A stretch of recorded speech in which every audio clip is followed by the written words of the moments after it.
আসসালামু আলাইকুম প্রিয় দর্শক।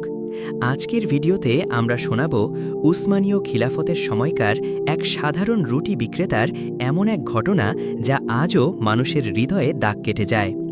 এটা শুধু একটা গল্প না, এটা সততার, নীতির এবং আত্মমর্যাদার এক অমূল্য শিক্ষা। ঘটনাটি ওসমানীয় খিলাফতের ষোড়শ শতকের সময়কার। তখন ইস্তাম্বুল শহরে এক দরিদ্র রুটি বিক্রেতা থাকতেন। নাম তার হালিম। সে ছিল এক সাধারণ মানুষ।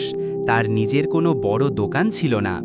এক ঝুড়ি ভর্তি রুটি নিয়ে সকালে ঘর থেকে বের হতো আর বিকালেই ফিরে আসত।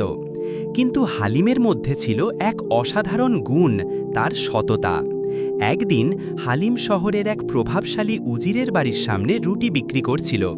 উজির নিজে বাইরে এলেন এবং হালিমকে বললেন, উজির, তোমার সব রুটি আমি কিনে নিচ্ছি, বাকিটা আমি অতিথিদের দেব। হালিম, জি হুজুর, আপনি যত খুশি নিতে পারেন। উজির বেশ কয়েকটি রুটি নিয়ে গেলেন, কিন্তু টাকা দিতে ভুলে গেলেন। হয়তো ব্যস্ত ছিলেন, হয়তো ইচ্ছাকৃত ছিল না, কিন্তু হালিম কিছু বলল না। পরদিন হালিম আবার গেল সেই জায়গায়। উজির এসে বললেন, আরে তুমি আবার, তোমার রুটি তো চমৎকার। হুজুর, গতকাল আপনি কয়েকটা রুটি নিয়েছিলেন, কিন্তু দাম দেননি। উজির বিরক্ত হয়ে বলল, তুমি কি সন্দেহ করছো যে আমি টাকা দিব না? হালিম শান্তভাবে উত্তর দিল, না হুজুর, আমি শুধু চাচ্ছিলাম, আপনি জানেন রুটির দাম আমার পরিবারের আহারের জন্য। আমি কেবল একজন দরিদ্র মানুষ, কিন্তু চেষ্টা করি আমার হালাল রিজিক বজায় রাখতে।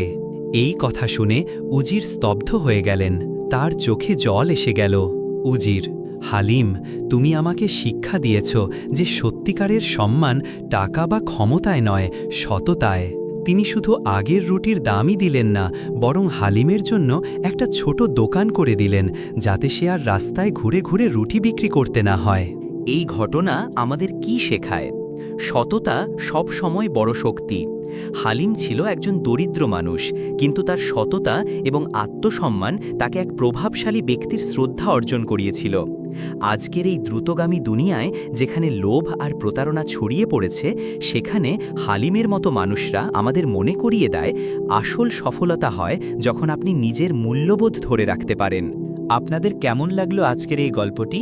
কমেন্টে জানাতে ভুলবেন না।